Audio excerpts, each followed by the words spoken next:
Hello, welcome to the latest episode of Oh Brother with me, Paul Hanley. And me, Steve Hanley. How are you, Steve? All right? Okay, thanks. Yeah. Okay, since last week? Yeah. I mean, it's not last week. This is the first of a new series, so it's months.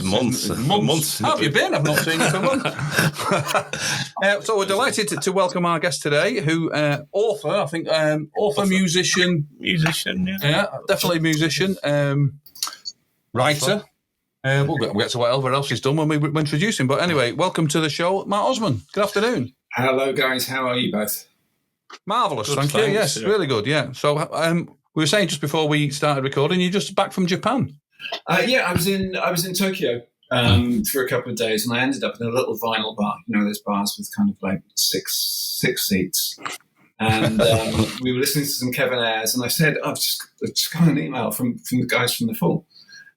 So they put the infotainment scam on, which is just the least likely thing to be listening to in Tokyo. Not like Kevin Ayers. I bet every second bar's got Kevin Ayers on. I mean, it's amazing the stuff they're into. It really is. It's kind of like whatever you fancy. There's a little bar for it in Tokyo somewhere.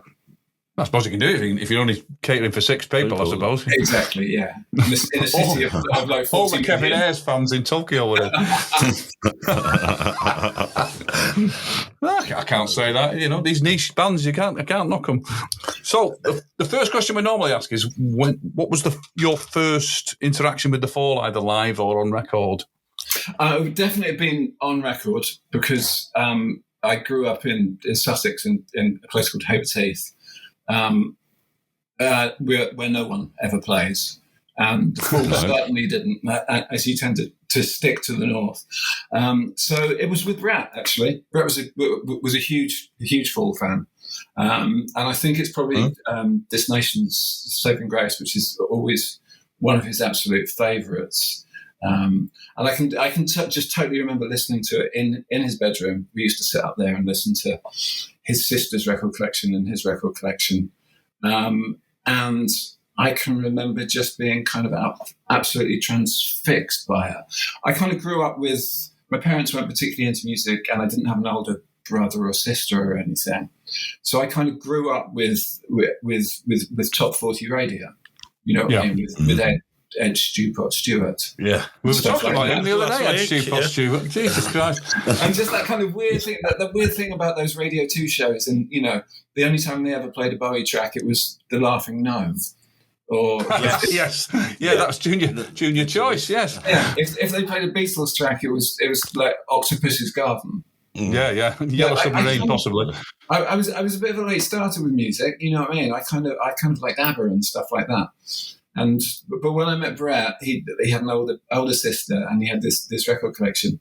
And amongst his kind of punk stuff, because he was kind of really into like the Pistols and stuff like that. So what year would this have been then? Oh God! So I'll work backwards. So I was born in 67. I met him when I was like 15. So 77, 82, 83, something. Right. Yeah. Okay. So.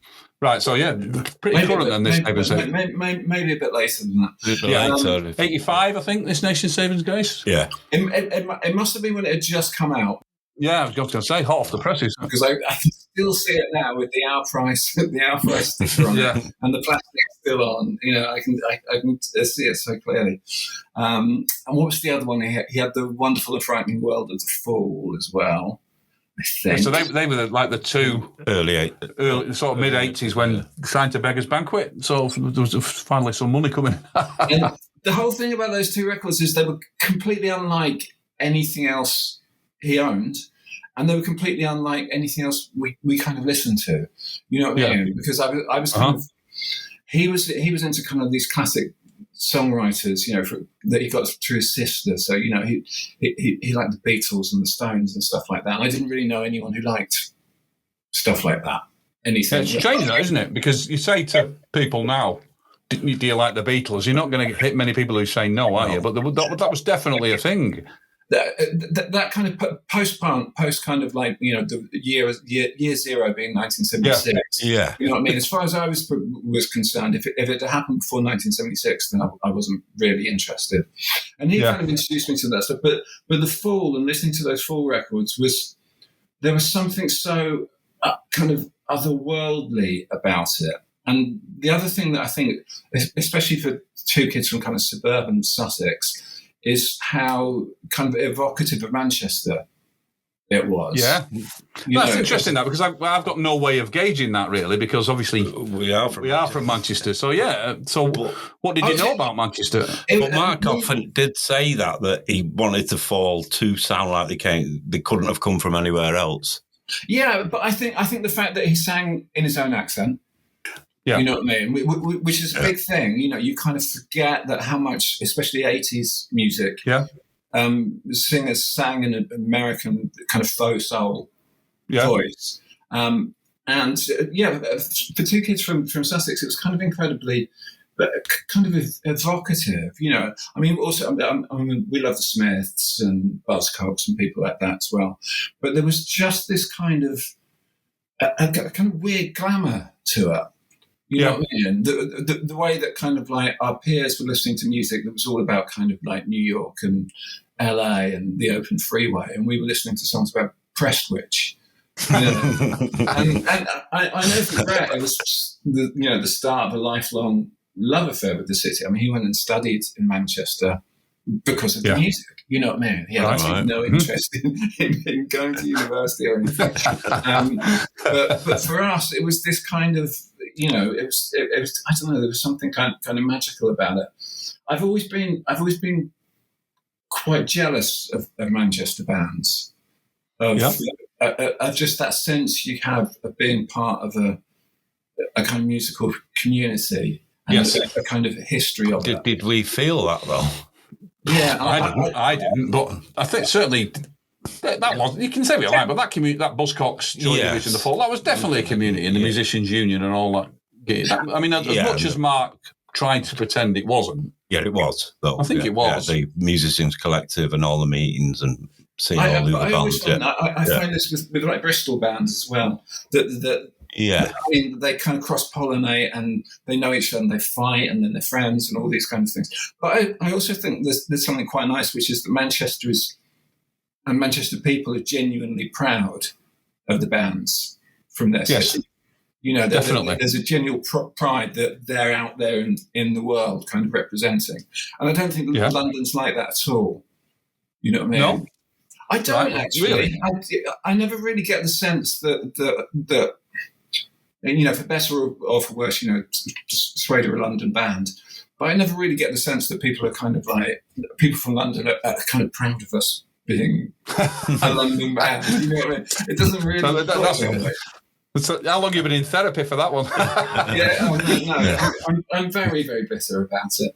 So that was the first thing. And it was always there was something like I said, kind of quite magical about it, and there was something just genuinely strange, and I think that's so appealing when you're younger, when you're starting out. You know, it's like you know, you haven't got to the point where you're kind of like super confident about what you're doing, and we weren't great. We virtually weren't musicians at the time.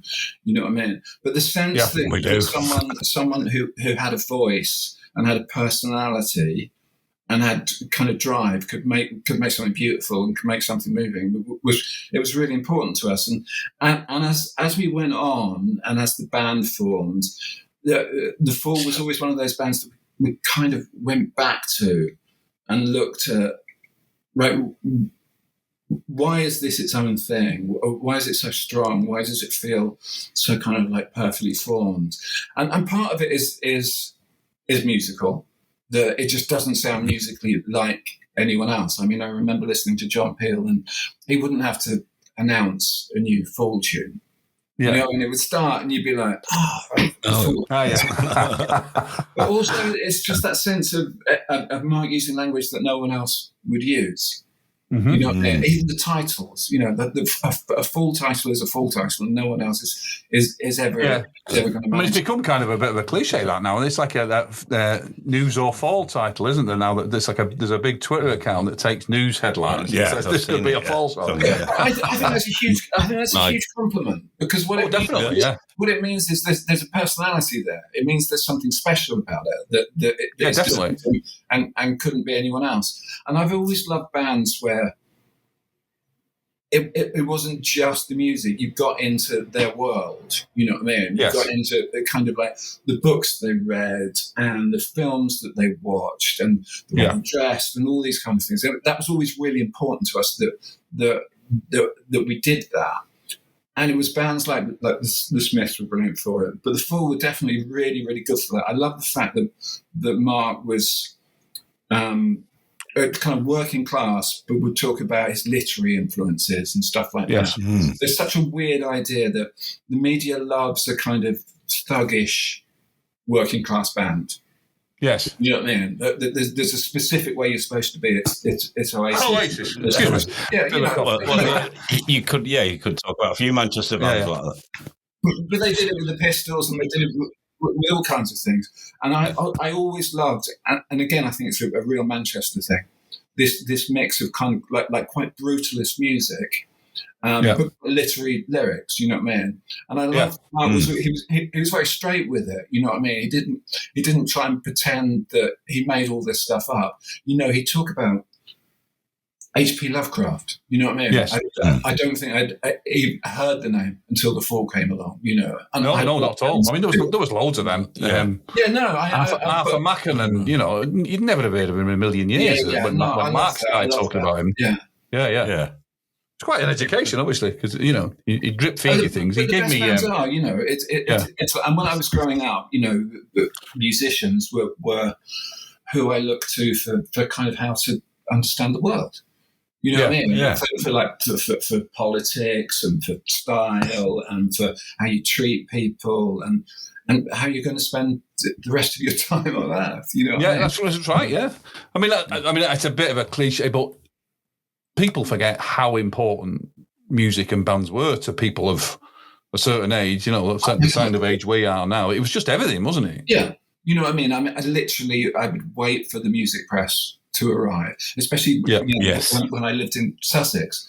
You know what I mean? Yeah. And you had this terrible kind of That was your day gone, wasn't it? Yeah, and you'd be reading about these records and you'd be thinking, right, what am I going to spend my paper round money on? Oh, this sounds really good. This sounds really good. But then, I was looking through some old vinyl last week and I was thinking, I can remember the review that made me buy this, and I hated it from the minute I got it. But it's just like, I kept it and I played it because it's like, you know, it cost me $3.49. You know, yeah. You weren't not playing that, were you?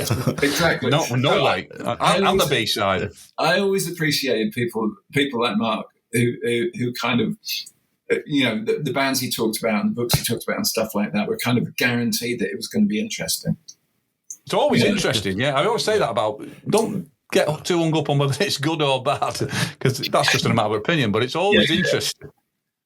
There's a lot of Fall records like that, I think. There's a lot of bands like that, I think. No, it's always interesting. Yeah, that's quite good.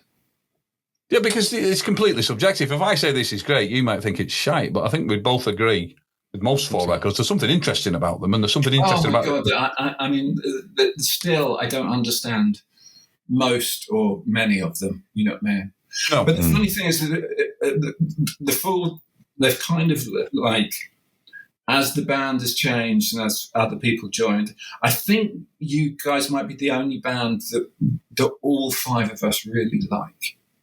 I'm trying to think if there's any other part of the Venn diagram where it comes who doesn't like the Beach Boys or the Beatles then? That'd be interesting. Well, Brett doesn't like the Beach Boys.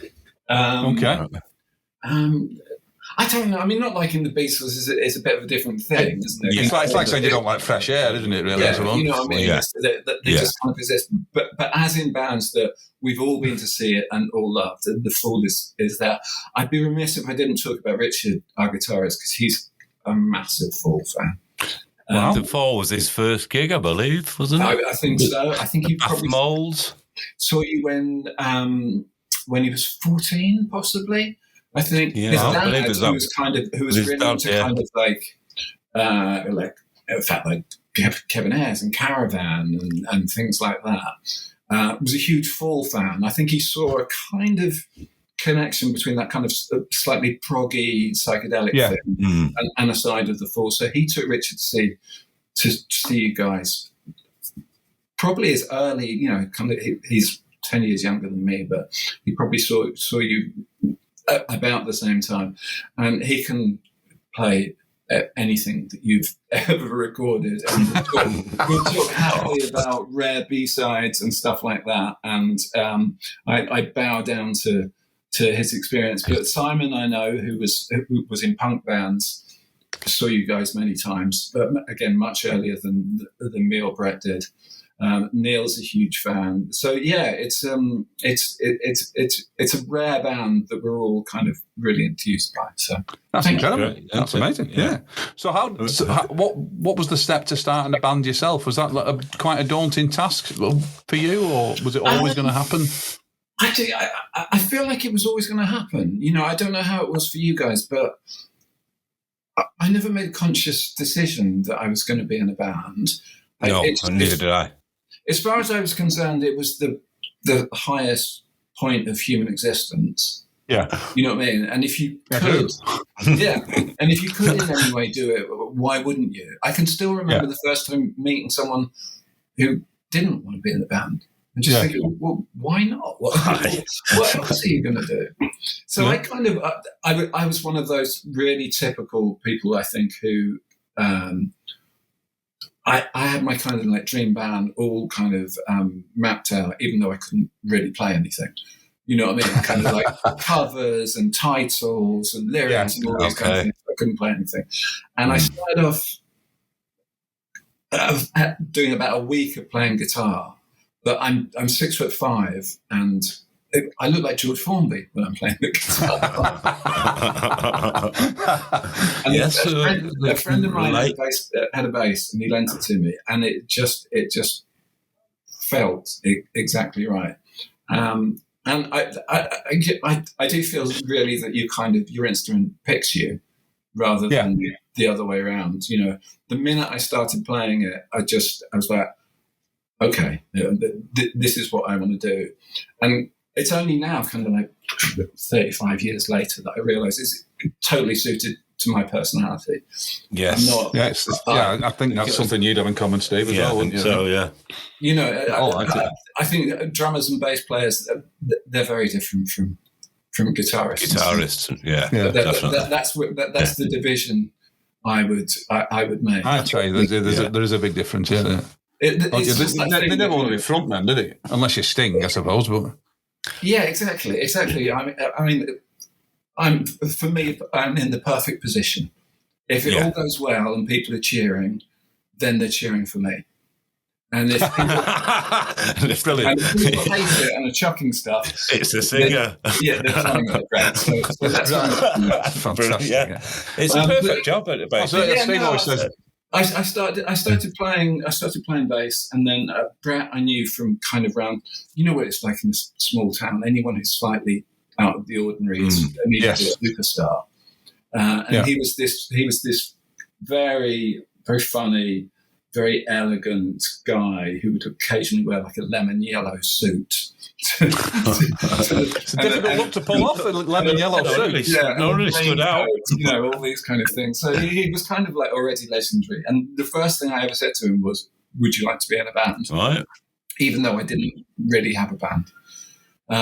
And we did that thing of then the two of us sat and listened to records, over and over. Lots of punk stuff. A lot of Beatles stuff and things like that. Kind of stuff that I don't particularly like anymore. The Doors and Pink Floyd and all these kind of things, like older sister music. Yes, but just soaking it all up. And then we spent many years making terrible bedroom music. And it was only really when Bernard joined, who was just this kind of incredible musician, that it kind of forced us to take it more seriously, I suppose. So was that a conscious decision to take it more seriously to get him in? Was he an advert then? Yeah, no, we put an advert in the NME, and he came along, and it was just he was just a kid. and looked incredibly young. But he was just a brilliant player. He was kind of, great guitarist, enthralled to Johnny Marr. But he could play Johnny Marr stuff, and we'd never met anyone who could. You know what I mean? No. Because I mean, there is a big leap there, isn't there? If you get your post-punk bands, you can just about get your arms around Bernard Sumner, or you can Craig or Mark Riley. You can see how that's done. But with Johnny Marr, it's just like it's like what the hell is he playing most of the time? But yeah, I mean, and that was kind of that. And we started, we started just working, so being quite hard working, and everyone hated us at first. We played like 3 or 4 years of literally just playing, doing supports, and not really getting anywhere. And we were so out of step with the times. You know what I mean? Yeah. It's kind of late 80s, and we were quite kind of flamboyant and quite rocky. You know what I mean? Yeah.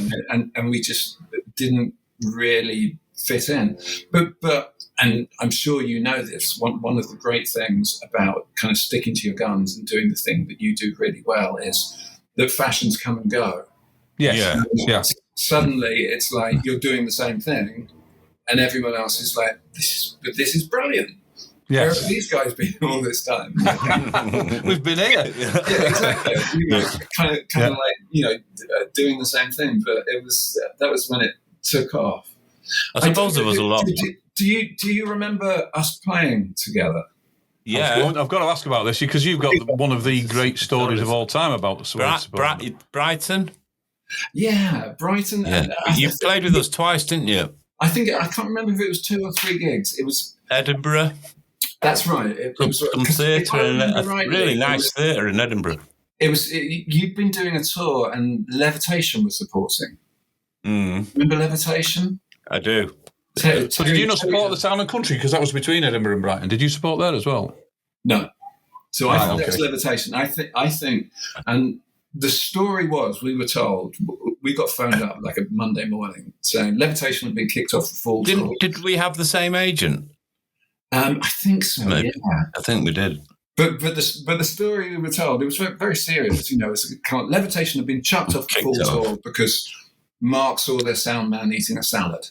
And he's fired. I'm just going to have to pause you there. The story is that Mark sacked a fall sound man for eating a salad, which is incredulous beyond belief.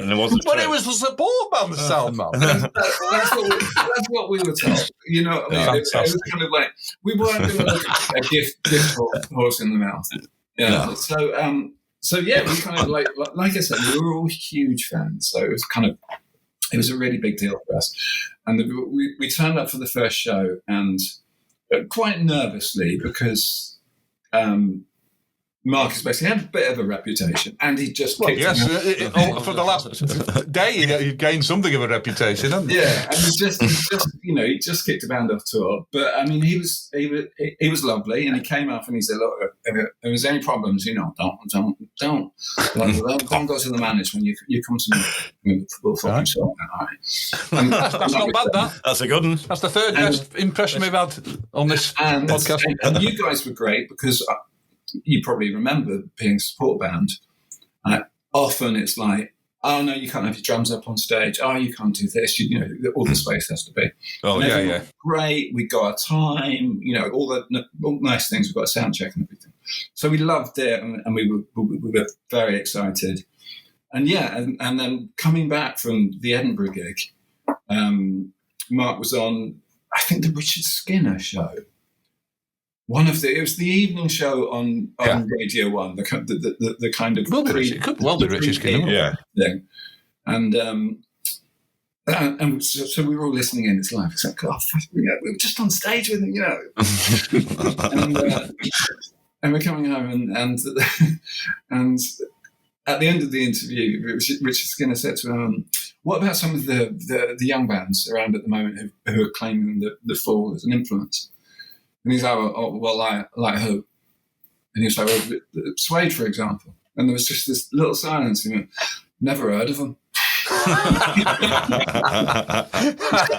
It's a Ronaldo student. I can still remember us sitting in this transit van. Bloody hell. Like, the four of us, like, oh. But in a weird way, it's exactly what you want.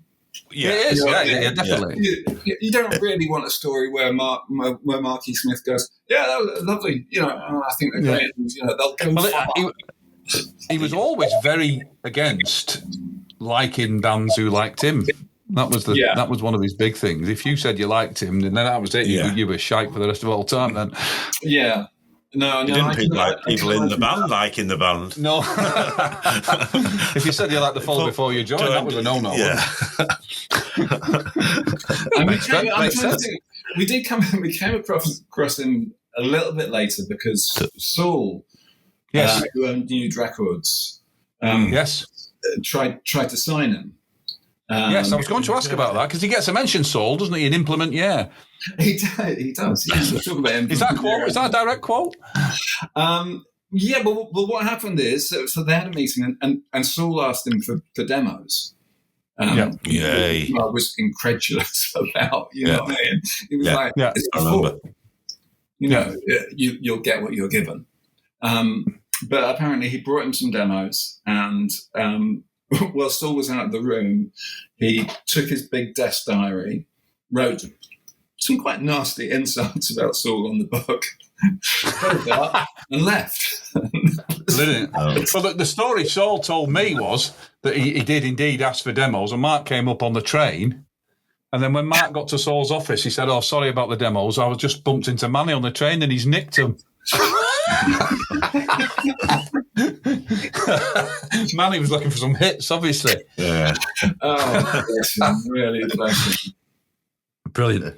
So that Implement, is a kind of a Fall kind of parody, lyric wise. It's a tribute, yeah. It's great guitar on it. It's like I say, we were all fans. We had this riff. And often, what happens is if you have like a song that sounds a bit like someone, you're like, okay, we have to move it away from this. We'll do something opposite. But it was just after this had happened with Saul, and he told us this story about what was written in the book and everything. And we were just like, right, that's what it should just be. Fantastic. And we were kind of knocking around with Justine from Elastica at the time, and it was a little while after she'd done How I Wrote Elastica Man. But she was a huge fan as well. So there was this kind of slightly kind of in-joke thing going around between us. Yeah. Well, if we're going to talk about songs, we're going to have to mention Glam Racket, aren't we? I think that's the default. Is that about Suede? I don't think so. Well, Mark always said it wasn't, which I assumed means it is. Yeah, maybe. We know the first line's about you. Yeah, the first line's about Steve. Stop eating all that chocolate and start eating salad. Yeah. You can't win, can you? 1 minute you're sacked for eating salad, the next minute. I never thought of that.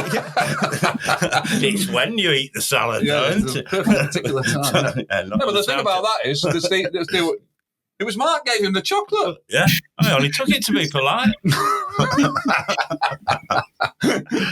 So we don't think the rest of the song's about Suede. It says Suede, isn't it? It says Suede, isn't it? You are encased in Suede, it says at one point. I mean, it's a great title. I suppose a Glam Racket.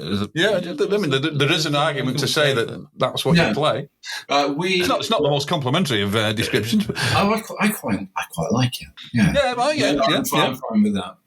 It's it's not like Glam Wreck or something like that. No, it's kind of. It's a much maligned term, racket. Yeah, we immediately were very proud and very pleased and assumed it was about us. Yeah. Yeah, the Pete Wiley's very he practically wears a badge that he gets mentioned in slates, slags, etc. He gets a mention in there. So he's very proud of that as well. So it must be a badge of honour to be just to be slagged up by Marky Smith. I think so. Yeah, I mean, it's quite a long list, haven't you? I've had people asking it for it. Yeah. Well, tell that one then. these guys in LA came into the dressing room and they just stood in the middle of the room, didn't speak to anybody, didn't engage with anybody. So I went over to them and said, "Are you okay, guys?" And yeah, we've just come to be told to fuck off by Mark Smith. That's all we want. And what happened next? And then they dropped this mega, and as a thanks, they dropped this mega expensive bottle of wine off at the hotel. As a thank you. The $500 bottle of wine. Yeah. And who were these people? Just people from the audience. That's a shame because if you don't actually know them, because I'll insult people for a $500 bottle. Yeah, like the Corrego in there. But I'll say a lot more than just fuck off, Yeah. There's a lot of hoo-ha about paid meet and greets before gigs now. If you could monetize that. That stuff is just the worst, is it not? It's just an insane thing. I would have loved the Fall to have done that. But I think it's true. A personalised insult afterwards. Personalised insult. Well, they got that. What's it called? That one. Farage does it, and loads of people do it now. You get a tiny little message, don't you? You could have done them, couldn't you? Yeah. Could you just tell my girlfriend to fuck off? It's her birthday. No. That's some money you could have made. Yeah. A whole second career you could have had. So I was going to ask you about Suede breaking up and Reform, but you weren't broke up that long, really, were you? In the grand scheme of 7 years. It's nearly a decade. It was long enough. It was, it was the best thing that ever happened to us. Yeah. I didn't think so at the time. At the time, I was I could imagine. Yeah. How it is. I have absolutely no other skills. You know what I mean? Yes. We know that's not true. That is categorically and provably not true, and we'll get onto that shortly. Yeah. Well, at the time it didn't. Anyway, you know what I mean? I knew how to kind of order room service in a few different languages, and that was about it. Being in a band for all them years, it doesn't really get you ready, does it? For you're a child. The real world. There's no game around it. But it was amazing. It was such a good thing because we got completely lost in it. You know what I mean? One of the things I do think about the London scene as compared with the rest of it is it was incredibly kind of competitive. And especially, the mid-90s when suddenly, all these bands that we knew and we grew up with were making a lot of money. It suddenly turned into this real industry thing and, lots of money knocking about and very competitive and quite aggressive towards each other. You kind of look at how bands talked about each other at those times, and it was pretty grim, Oh yeah. Well, those are early 90s. Are we talking here? And there was a lot of. I always thought Blur and Oasis got on really well. But it was. I don't know. We were just a bit lost in it, and I don't think we'd never done anything else, and I think it had just become a little bit ordinary. Yeah. Which is that's a terrible thing because it's not. It's an incredible way to spend your days, and like I say, at the time I kind of hated it, and I did loads of different jobs. I kind of I did a bit of journalism. I drove a van for a bit. You know what I mean? I did whatever you have to do to get by. But when we came back, I knew how special it was, and I knew how fragile it was. You know what I mean? This is the other thing. I mean, you must know. And what was the reason for coming back? What was the reasoning behind Reform?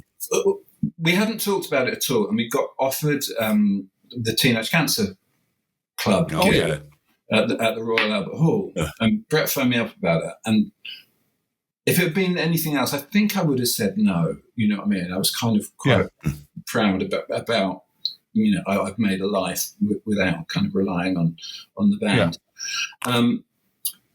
But because it was a charity thing and we weren't going to make any money, there was just this thing this might be a really nice way to finish it. Yes. We'll come back, we'll do this one gig. No one can say we're doing it to line our pockets because it's costing us a fortune. Yeah. And so we just did it. And Richard especially was very, very dubious about it. And I'd just forgotten what it was like to play live. I'd forgotten what it was like to be amidst a band when it's really firing. You know what I mean? Yes. When you've just got that racket going on around you and watching people moving to what you're doing, that kind of thing. And literally, we had no plans to do anything else. And we came off stage and everyone was just like, we've got to do that again. Great. But that's fantastic. But every time we do anything, every time we record an album, every time we go on tour or anything like that, we kind of remind ourselves that this is an amazing thing to be doing. Yeah. You know what I mean? It's a real sad thing to lose that, isn't it? Which a lot of bands do before they split up. To lose the joy of being in a band, it's very sad, isn't it? And I don't think I was enjoying it at the end. You know what I mean? And we were doing these tours, and it was laid out kind of like 3 years in advance, and all these kind of things. And the gigs weren't particularly great. I think we'd lost our kind of hunger for it. You know what I mean? Yeah. And now I'm very, very aware that it could end tomorrow. You know, you know exactly this. Yes, definitely. And you don't when you're young. You don't when you don't know. In your 20s, even though you kind of intellectually this might end, you don't. I mean, it's happened to every other band who ever lived. I don't know why we don't know. No, but you don't. It's like having your heart broken, isn't it? And until it's happened to you, you don't know exactly how it's going to feel, And then it's like, oh, right, this is what everyone was writing songs about. Yeah, so I mean, that was a similar state you were in by the end, I think, wasn't it? Yeah. Well, even worse. It just got ridiculous, yeah.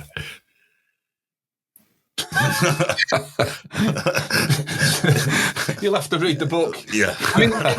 I mean, for you guys, it was because you never stopped playing, did you? Even when you left the Four, you both, I think, went straight. I stopped for about 10 years or something. Yeah, I got a career in IT. Didn't play, no, not at all. No, I mean, I did a couple of gigs with mates at Christmas and stuff, but nothing. But it was only Steve dragged me back in. And was that because you didn't want to?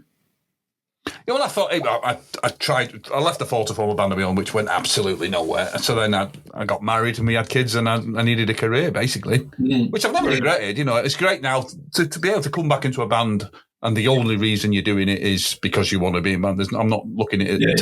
I was never looking at it to feed my kids or any of that nonsense. So it's just been since. We did a band with Tom out of the Inspirals, and since we did that, it's been great. It's because, and the other thing is, you don't have to put up with any bloody nonsense if it's not the way you're living your life, Because I mean, really, there was one thing I wasn't going to do again, but I'm not going to put up with anybody behaving badly. I mean, slightly badly, You are in a band after all, but not like malicious or any of that nonsense that you get when people get too serious about stuff like that. Yeah, no, I totally. I mean, when the band split up, for a long while I was kind of like, I don't want anything to do with the music industry. I thought it was just this kind of really... Were you all on good terms at the end of it? We were on good terms, yeah. I mean, it's when bands say musical differences and they mean they hate each other. It wasn't that at all. It was... I don't think any of us thought we were making great music anymore. Okay, it was that, and we were still friends. I played with Brett a couple of times, and Neil and Richard both live around the corner from me. So it wasn't. It was never a kind of. We never really fell out, and I don't know how people do it and then come back together. And I've seen a couple of reformed bands where it's clear that they just don't like each other.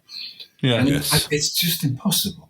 You're so crammed together. It doesn't matter unless you're kind of the police. What I mean? You're going to be a plane each. Yeah, exactly. You're going to be in a van together. You're going to be in a bus together. You're going to be doing all of these things. So it must be hell, that mustn't it? Yeah, I mean, and I've seen it a couple of times, and it just looks so miserable. And you can see people think, it'll be fine this time, but just all of he's those changed. all of those things, they just come to being in a band's like being in a family. You know what I mean? Mm-hmm. It's kind of like if something about them annoys you 20 years ago, it's not going to be changed. You know what I mean? Yeah. You can see that with Sex Pistols Reformation. They've all forgot what a pain in the arse John Lydon is, and then they do a tour, and by the that was it. Yeah, that was it. Yeah. I'm really interested because normally when there's brothers in a band, that's almost always the fault point. If you think of the Kinks or you think of Oasis or whatever, the arguments are usually between the brothers. Yeah. You seem to be we've never had a crossword. I don't think so. No. Do you think it's because you're drummer and bassist? It could be. I mean, I don't know. There's Tony and Hunt Sales, isn't there? They're the brother rhythm section. I don't know how they get on it. Maybe. There's not like... There's no vying for. It's not like the lead guitarist and the singer, because that's got to be a tension, hasn't it? That's the thing. I think. I think all bands should have sibling rhythm sections. I'm thinking. Yeah. Okay. I think it's a recipe for longevity. I think so. Well, we can see the results. We've been playing together a while now. Yeah, we're still at it. Still not sick of it. There's kind of a thing, isn't there? They talk about with singers. They talk about blood harmony. You know that thing about but people in the family sing really well together. Bee Gees. Yeah, exactly. Yeah. Or even she found that band First Aid Kit. Oh, amazing. Yeah. Amazing harmonies and their sisters. So with you guys, I mean, do you talk about what you're going to play, or is it just... No. That's been a theme that we've touched on. We never talk about what we're going to play. We don't really have the language, do we? Say, this it's this Mixolydian or whatever it is. This especially in the fall, we never talked about music. No, never. We don't have don't have the language to do it really, because everyone's self-taught. Nobody reads music, So talk me through. Sorry, I'm fascinated by this one part of bands that I never get to see. You know what I mean? I've seen you guys live many times, but so talk me through writing a full song. Where does it start from? What do you do? Again, that's there's because the fall lasted so long. There's every possible combination of writing a song. We were talking about this, weren't we? We tried everything apart from. Mark would give us lyrics and say put music to that. That never happened. Oh right, okay. So that never happened. But usually somebody'd come along with a germ of an idea, whether it was Craig or Mark Riley or Briggs, or they'd come with a riff or a couple of riffs, and then everyone would just build on it and work on it. So it would all happen in the rehearsal room, yeah. Well, just round up people's houses, even just in a room acoustically, whatever. But no one ever came up with they must have done. People have come in with a full song. Occasionally, but not really. This is how I want the drums, and this is how I want the bass, and not really. How do you write a full song acoustically? That's blind imagination. You'd be surprised. I don't know. So like someone with an acoustic guitar and then you could sit around Mark's dining room table with an acoustic guitar. Yeah, did that quite a lot. Wow. Mark wrote on a little, them little Beatles plastic guitars. Oh yeah, he had one of them. He wrote on that occasionally, like "Pay Your Rates." He wrote on that on a tiny. It was a ukulele, really. This is he wrote that. Well, I mean, you can tell because he just moves his finger. He only has to move his fingers once to do the riffs. Completely unmusical, really. It's you don't want to talk about it because we've got a similar thing. We play with House of All now. And the thing about that is the whole idea of that is that you go into the studio without having shown anybody anything. Really? You don't want to talk about it too much because you don't want to ruin it. So you go into the studio to record an album with nothing. With the songs not rehearsed over and over again? No, we've never had we had rehearsals for gigs. We never rehearsed before we went to the studio. No, this is at this point, this is all great if you like House of All. If you think they're terrible, you're just going, I can see that.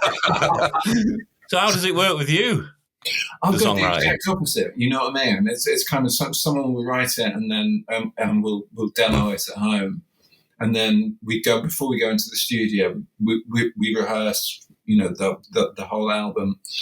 We get it so that it's working live, especially since we came back. As a big thing of kind of like it has to work live with just 5 of us, But when we go into, we don't really like paying for studio time, so we like to be ready when we go. I mean, that's the other thing about bands, and so I can imagine it would have been the case for you in the 90s. The amount of money that must have been wasted in studios, pissing about. I sometimes wake up in the middle of the night thinking about videos. Man, the money we spent. I look at some of these videos, unwatchably bad videos that cost 150 grand. Oh, And think what we would do with money now. That's it. Here's £150,000. I'd like to make a list of things you could do with that money. Where would make a video come on that list? And it's literally, of all the things we've ever created, from sleeves to to music to live shows, videos are the worst bit, and genuinely the most expensive. Hey, that guy who invented MTV's got a lot to answer for, hasn't he? Oh my god! It absolutely drives me crazy. I want to talk to you about I Am Curious Orange. Yes, because that was a really big record for me and Brad. Like, really important record for us. I mean, partly for the music, because I love how kind of, Big New Prince and stuff like that, which is a record we have tried to rip off so many times and never managed, because it's so frustrating to me, because every time I listen to it, I think, well, it's really easy. It is really. And we do tracks like it, and you're just like, we haven't captured it. You haven't captured it. And that's what I think about the kind of Blood Harmony Brothers thing. There's something in the groove of that record. It's not me. It's not me. That's Simon. That. Oh, so he says this. He gives all this spiel about how great it is to work with his brother, and he pisses off and plays with Simon. Well, you left. Okay, but I mean, I love that record. So I'll ask you about this. What was it like doing the Michael Clark thing? Was it fun? You talk about the songwriting. So that was unusual in that we wrote that while we were on tour, which we never usually did. We never usually wrote. I presume because the venue was booked. I presume you'd have to, wouldn't you? Because we were writing the songs, then sending them back to the dancers to learn the parts for as we were touring America, and because we were going to go do the ballet straight after. So we were writing songs in hotel rooms, wow, and then sending the tapes back to. Yeah, I mean, how much rehearsal did you have before you did the live shows with Michael? Quite a lot. Yeah. In terms of the four, we did have quite a lot. We booked a rehearsal room in like a dance studio in London for I'd say at least a week. At least a week. But that's quite a lot. Yeah.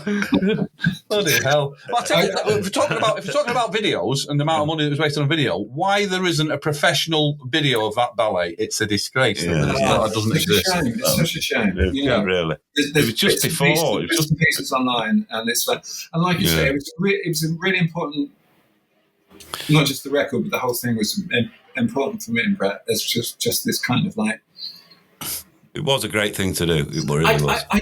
I love the fact that it was a band like The Fall doing it. You know what I mean? There's always this kind of division, I think, generally between the kind of the art bands and the rock bands, the touring bands. You know what I mean? And if you step out of your lane as a band like The Fall and you do something like that, you're seen as pretentious.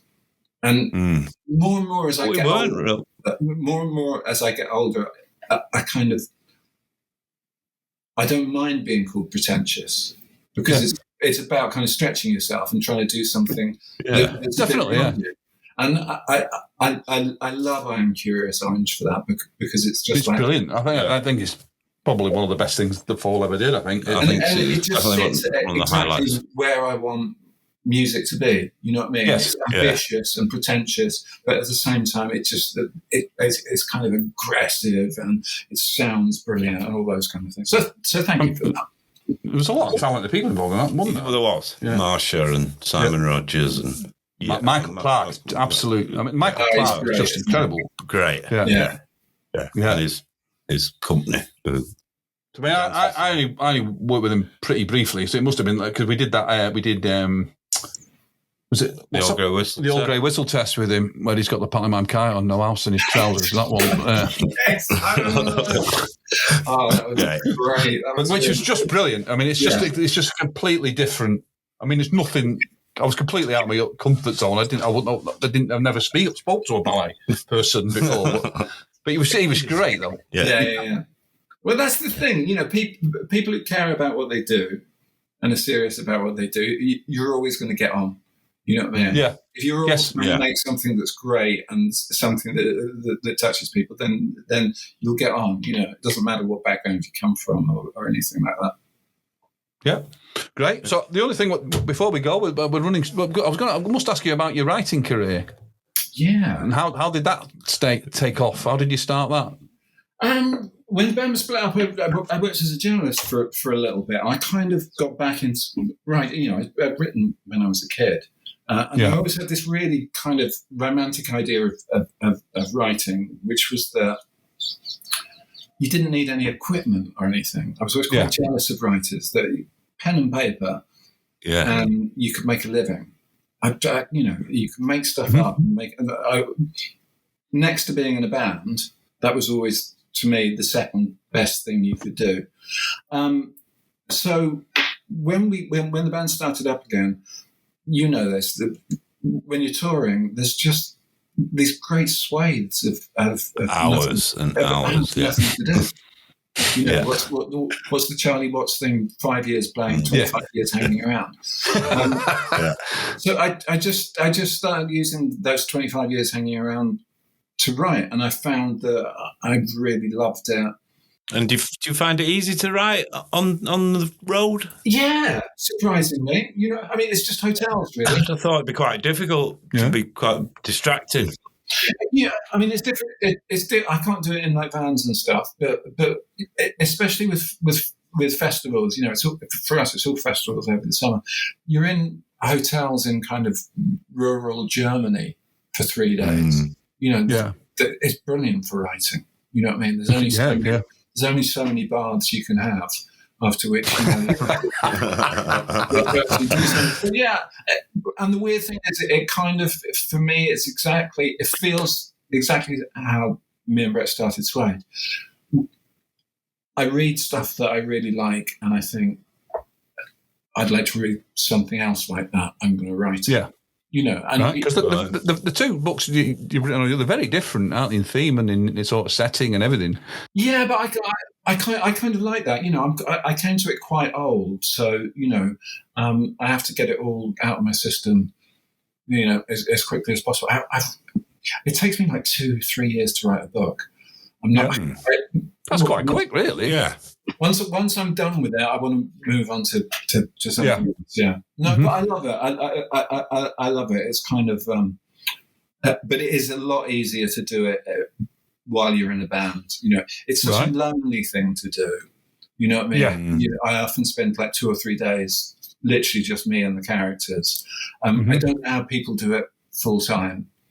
You know, no. I love being. The thing about being in a band is it's so collaborative. Yes, you know what I mean, and it's immediate. Yeah, you know what it's like when you're playing a good gig. You see straight away what you're doing, how it affects people. I love that. With books, it's kind of like, you know, it comes out and then 6 months later, someone writes you a letter and says, "I really liked it." I don't know. It's a bit strange. It's a good. The good kind of ends of the spectrum to have both. It's quite an amazing thing, isn't it? I mean, I love it, and one of the, lots of people who try and write novels and they find themselves giving up halfway through. And one thing that being in a band taught me was that when you're making anything, there's always points where it just looks a bit hopeless. Yeah. Every time we make a record, there's a point halfway through where we're like, we're fucked. You know what I mean? We don't have enough songs, and this isn't right. Perhaps we should scrap this. And you always go, well, we said that last time, so let's push through and see what happens. I mean, the real killer with that is, and I'm not mentioning any bands in particular, but that time where you've got the money and the time to be able to scrap things over and over again, it's really unhealthy way of working, I think. Oh, yeah. I mean, there's nothing like a deadline. There really isn't. No. I can't remember who said, art is never finished, it's just abandoned. Yes. And I always feel that if you can abandon it in a kind of okay state, then you're winning. Yeah. I mean, that's the same with books, and you could fiddle about with them and go back and change sentences forever, couldn't you? I'm at that stage with the book at the moment, and it's kind of like sixth edit. And at the moment, I cannot tell if it's any good. I thought it was brilliant 6 months ago, and now I'm not so sure. Take it off me. Take it off me, quick. Brilliant. So when's the new book out then? They take so long. I mean, literally, I'm just about to sign a deal with it this week, but a year and a half, maybe. It's unbelievable. I don't really know why. But unless you're my brother, then publishers take a year and a half to get stuff out. He's done all right with his books. 6 months. Yeah, he's done all right. I think. Yeah, I think there's a career in that for him. Yeah, no, he's a very talented guy. He really is. Brilliant. Right, well, I think we're done there. And you're quite busy with the band over the summer. New record in September. Yeah. Yes. I will leave you to listen to it and tell me which track was based on the full tune. Oh, okay. We'll challenge is here, right? Fantastic. It's okay. It's not suable. We've made sure there's enough changes. But I think there's something on it where you'll go, yeah. Okay. Right. So what's behind the title, Antidepressants? Is that how you feel about the album? Is it kind of upbeat? Is it upbeat? It's not particularly upbeat. It's pretty fast and aggressive. I wouldn't call it upbeat. That's the wrong phrase, isn't it? Upbeat. It's like all of our stuff. I mean, there's kind of joy and despair in it, and it's just a little bit more light than dark. It's quite dark in places, but it's a big rock record. You'll hear a lot of kind of The Fall and Magazine and Susie and the Banshees and things like that. And that very much Richard's record, and it's a lot of things taken from when he was first getting into music. So there's, like I said, there's lots of kind of like post-punky stuff on there. Fantastic. Look forward to hearing it. Yeah, your lawyers will be in touch, I'm sure. Yes, okay. Mr. Pot, have you met Mr. Kettle? I think that would be. Right, well, on that way, we'll let you go. That was brilliant. Thank you very much. Really good. Great to speak to you. Thank you so much, guys. And like I say, from the rest of the band, because they'll never forgive me if I don't say it, thank you so much for the records you've made, because we love it. Thank you. No, thank you. That's great. Yeah. Thanks for listening to this episode of Old Brother. You can find all our previous episodes on YouTube and wherever you get your podcasts. We'll be hosted at shows.acast.com/o-brother. If you enjoyed this episode, please give us a like. Tell your friends about us. Episodes are released every second Friday, so watch for the next episode in 2 weeks. See you next time, and remember, if you're driving, take your car. Ta-da.